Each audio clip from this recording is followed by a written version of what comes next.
Orasnya jovem Sira começa a violência e a capital de Lilarang, mas membro Polícia Nacional Timor-Leste, Sira halo atuação rodia, também bela calma a situação. Questão ne hatuhusi deputado bancada Kuntu atual segundo vice-parlamento nacional Luis Roberto lihusi sessão plenária segunda neha parlamento nacional. Hawakara fo agradecemos parabéns para a telesegurança sapiente de serviço. Durante a situação que acontece na capital de né?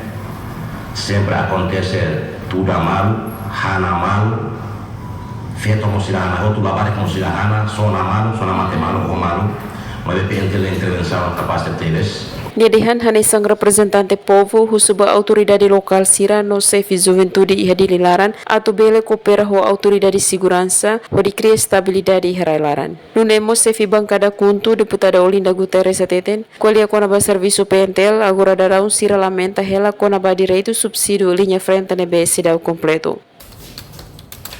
Sira militar serban ba atau ia polisi tene koto. Ikut semai subsídio FLTL lengkap completo e polícia ser nebena animal orang kala dan nebane se falta fulantong. Também ni husu atau halo avaliação bom membro segurança Sira hasa Sira ne divisa e selo completa mo Sira ne direito ba linha frente. Guilhermina Franco, Dominga Soares, STL News.